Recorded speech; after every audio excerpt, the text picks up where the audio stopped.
Hello,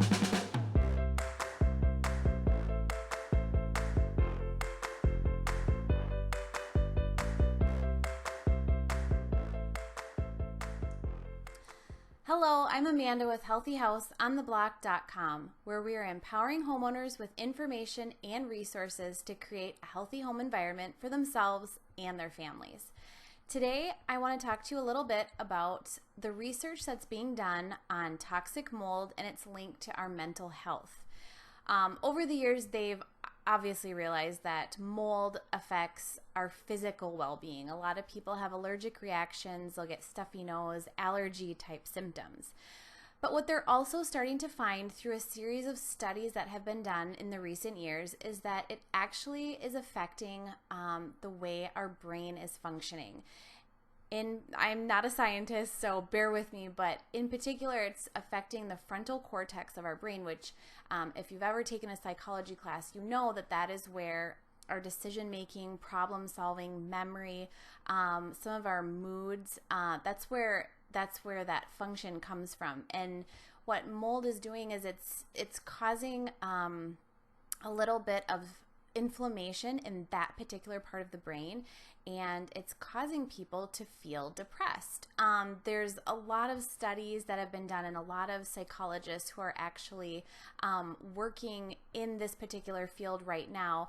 And in our blog post today, I actually am sharing a few different links to studies, a few different links to psychologists and clinics that work with these types of problems that go with each other, the toxic mold affecting someone's depression or their mental health. And there's a lot of information. I obviously couldn't go through it all in one video, but just some of the little tidbits that I will share with you is one of the most fascinating studies was done by Brown University, and they took a very large community in Europe, and they went through all the homes with inspectors and with the homeowners or people who resided there, and they did an analysis to see how damp and how moldy these homes were.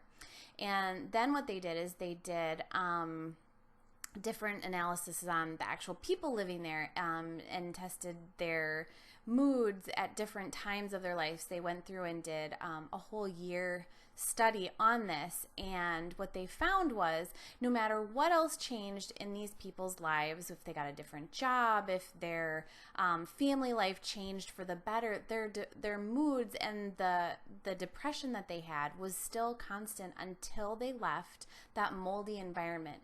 And they attributed it to two different things. One being that, you know, if you can't control your home environment and you feel constantly sick, you'll feel depressed because of the external things that are weighing on you. The other part of it, though, that they did find is that it was affecting that frontal cortex of the brain, and it was actually causing people clinical depression. And once they were moved out of that particular environment and they were given time to heal, they saw a lot less of that. Some people, obviously, it's still affected because it is still in their bodies, and they would have to go through a treatment system in order to remove it. But that's one of the more recent studies that's just fascinating. They actually started this study to disprove that mold affects people's mental well-being, and what they found was the exact opposite. So a study like that always speaks volumes.